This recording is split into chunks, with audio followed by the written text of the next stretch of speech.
selanjutnya ya. Jadi saya gambarkan lagi secara lengkap apa yang terjadi sih sebenarnya, apa yang diamati oleh Coulomb ketika dia riset. Nah, itu menarik sekali. Dia memiliki dua muatan. Ya, ini saya supaya gampang, saya letakkan muatannya, muatan pertama itu di titik 0. Ya, coba kalian lihat ini. Muatannya ada di titik 0. Di sini saya taruh. Nah, kalau muatannya ada di sini, apa yang terjadi kalau muatan kedua, ya, tolong katakanlah ya, diamati ya. Muatan pertama ini muatan penyebab, kita bilang. Si Coulomb ini ngajakin kita ikut mikir bahwa gara-gara ada dua muatan, maka terjadilah gaya listrik. Terjadilah gaya tarik-menarik. Nah, si Coulomb ini ngajak kita mikir. Oh, jadi ada sebab dan ada akibat. Akibatnya apa? Akibatnya muatan listrik. Akibatnya gaya listrik. Penyebabnya apa? Ya penyebabnya ada dua buah muatan. Oke, nah sekarang kita amati muatan satu aja dulu. Muatan satu ada di titik 0 dan akan kita define dialah penyebab segala sesuatu itu. Dialah penyebab segala sesuatu itu. Nah, segala sesuatu itu yang bisa kita amati adalah gaya. Kita nggak bisa melihat fenomena lain selain gaya untuk saat ini. Dan nanti mungkin kita akan lihat, oh ada arus mengalir Pak. Oh ya, arus mengalir, ada lampu nyala gitu misalnya. Tapi saat ini tuh kita baru bisa melihat terjadilah gaya. Bendanya ketarik Pak, bendanya terdorong. Maka saya bilang inilah penyebabnya, si Q1 ini. Tetapi sesuatu yang dia sebabkan itu terjadi, yaitu gaya tadi, baru kita ketahui kalau ada muatan kedua. Ya, kalau kita diemin aja muatan satu ke situ, nggak ada gaya lain, nggak ada gaya. Karena nggak ada muatan kedua. Nah, sekarang muatan kedua itu saya letakkan di sini. Saya letakkan, kalian tolong lihat di sini ada 6 kasus ini. Kasus pertama atau pengamatan pertama, saya letakkan gaya muatan kedua itu di sini. Nah, di sini saya letakkan muatan kedua itu di kasus pertama di sini. Ya.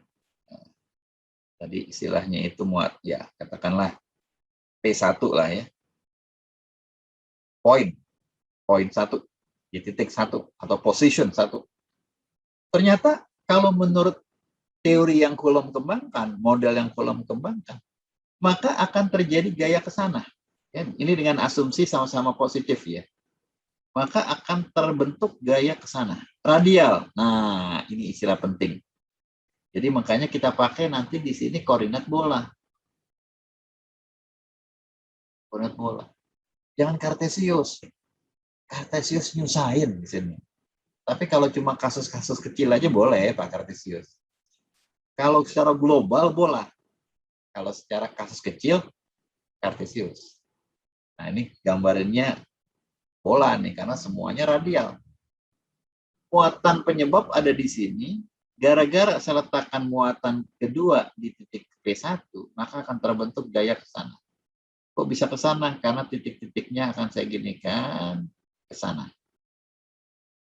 Oke, besarnya berapa? Gampang, bisa dihitung. Tergantung Q1-nya berapa, Q2-nya berapa, jaraknya berapa. Bisa saya hitung, bisa kita hitung. Oke. Posisi kedua, saya letakkan muatannya di sini. Di posisi P2. Tarik garis putus-putus, garis penghubung antara keduanya, muatan 1 dan muatan 2. Oh, kemari gayanya, Pak. Radial. Posisi ketiga, saya letakkan di sini. Di posisi P3. Garis putus-putus dari kedua titik ini, ya pakai penggaris nggak bisa nih. Putus. Oh, gayanya ke sana. Radial gitu. Titik keempat, titik kelima, titik keenam, ya. P6. Garis putus-putus saya hubungkan antara muatan pertama atau posisi muatan pertama, putus-putus kemari, gayanya ke sana. Radial juga, ya. Jadi gaya yang diciptakan ini radial. keluar, radial keluar ya, dari muatan satu, dari muatan penyebab. Saya sebutnya muatan penyebab. Dialah yang menyebabkan benda kedua itu mental, terdorong. Ya, jadi yang kalian harus pahami dengan statement ini adalah bahwa dimanapun kita letakkan muatan kedua, ya katakanlah ada posisi ke-7 nih Pak, di sini Pak, P7. Kemana? Ambil garis putus-putus. Ya, mau dari sini, dari sana, gambar gak boleh. Putus-putus. Oh, dia ke sana Pak. Gaya ke-7. Terserah kalian mau gambar yang lain di mana. Di sini, titik ke-8, P8, garis putus-putus. Oh, berarti ke atas ya. Nah, ini F8. Gampang aja. Ya, radial. Ya, radial itu keluar ya karena muatannya ini muatan positif. Oke.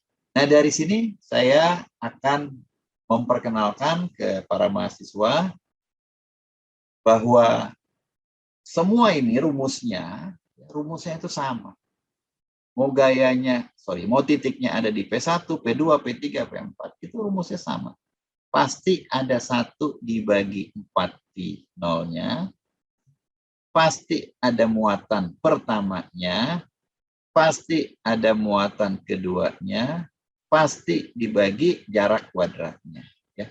Jadi dimanapun itu rumusnya begini sama. Ya, kalau Q1-nya ini penyebab ada di sini, jaraknya itu dari sini kemari atau dari sini ke sini, tergantung posisinya, maka selalu dia ini ada. Kalau Q2 gimana Pak? Kalau Q2 tergantung yang kita letakkan itu Q2 atau Q3. Ya, jadi kalau kalian letakkan di posisi P1 di sini, bukan Q2 tapi Q3, ya rumusnya tinggal diganti aja.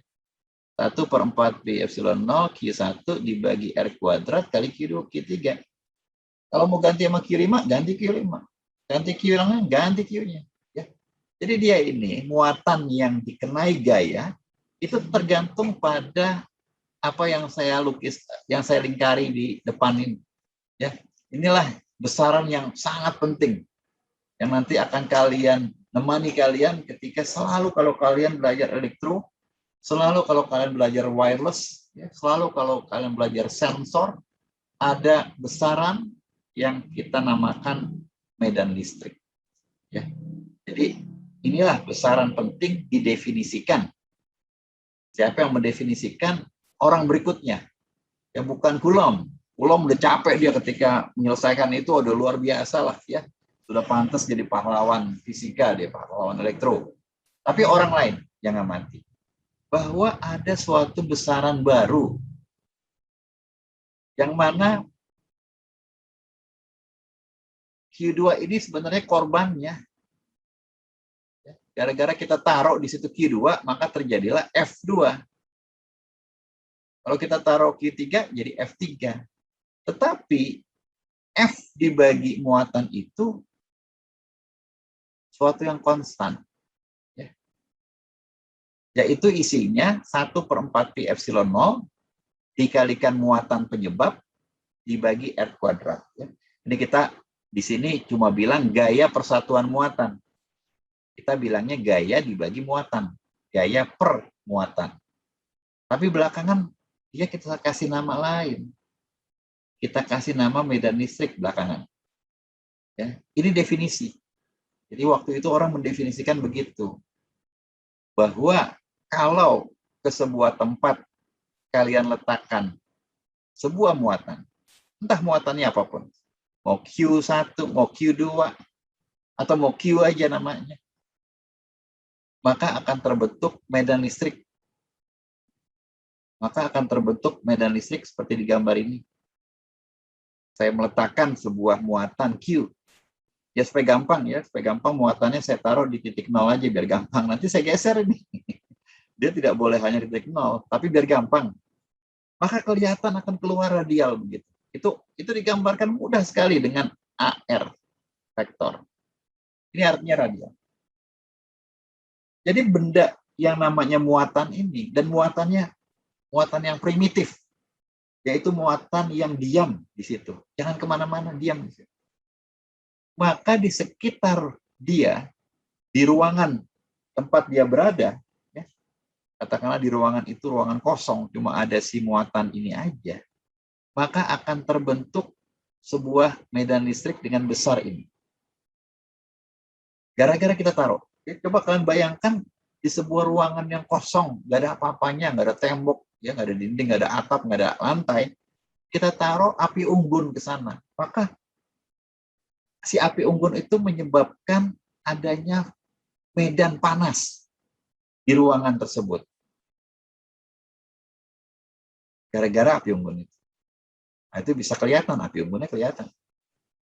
Dan panasnya bisa kita rasakan dengan kulit kita, katakanlah ya. Dengan mata kita mungkin nggak kelihatan panasnya, tapi dengan kulit kita, dengan termometer mungkin lebih valid lagi.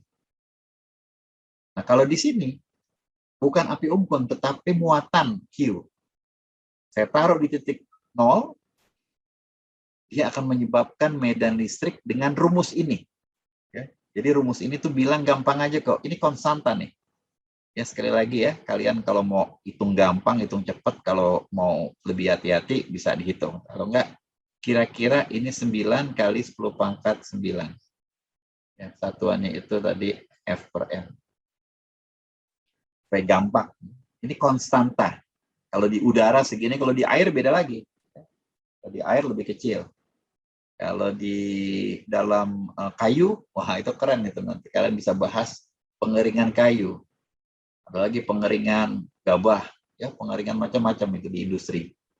Gula, ya, supaya awet dikeringkan. Maka kita pakai angka yang sedikit berbeda, ya. Ini dulu kita bahas. Ini konstan. Nah, yang ini cuma tergantung besar bendanya. Saya tahu berapa, Pak? Misalnya saya taruh 1 kulom. Oh, tentu beda kalau saya taruh 3 kulom. 3 kalinya. Nah, yang tidak kalah penting adalah jarak. Ya, jadi kalian melihat dengan jelas sekali, semakin saya menjauh dari api itu, maka akan semakin kecil panas yang saya rasakan. Ya. Semakin saya menjauh dari muatan itu, maka akan saya rasakan semakin kecil medan listriknya. Jadi ditandai dengan R kuadrat yang berada di bawah.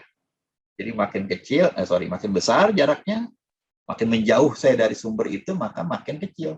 Ya. Jadi ini diciptakan oleh muatan listrik, dan baru akan kita sadari, oh, di sana itu ada medan listrik. Kalau kalian letakkan di sini misalnya sebuah muatan kedua. Ketika kalian letakkan, tiba-tiba dia mental. Jangan kaget. Saya letakkan, Pak, muatan-muatan mental. Oh, berarti di situ ada medan listrik. Pak, saya taruh di situ, muatannya tiba-tiba ketarik ke arah titik tengah. Oh, berarti. Makanya bisa kita visualisasikan di lab. Ya. Kita bisa visualisasikan di lab itu dengan bantuan butiran-butiran benda yang bermuatan. Ketika dia membentuk satu pola, oh, di sana ada medan listrik, Pak. Muatan itu langsung ketarik, kedorong, membentuk pola. Ya, persis seperti kalau kita ingin tunjukin ada medan magnet, ya. Itu ada polanya. Dengan bantuan serbuk besi itu, kelihatan itu kita bisa. Ya, itu karena gaya. Jadi manusia itu hanya bisa mengamati kalau kejadian itu bisa ditangkap oleh panca inderanya. Nah, kita tidak harus selalu begitu di teknik elektro. Kadang-kadang kita mesti bayangin nanti kapan-kapan ya, ada waktu kita buktikan di lab gitu. Kita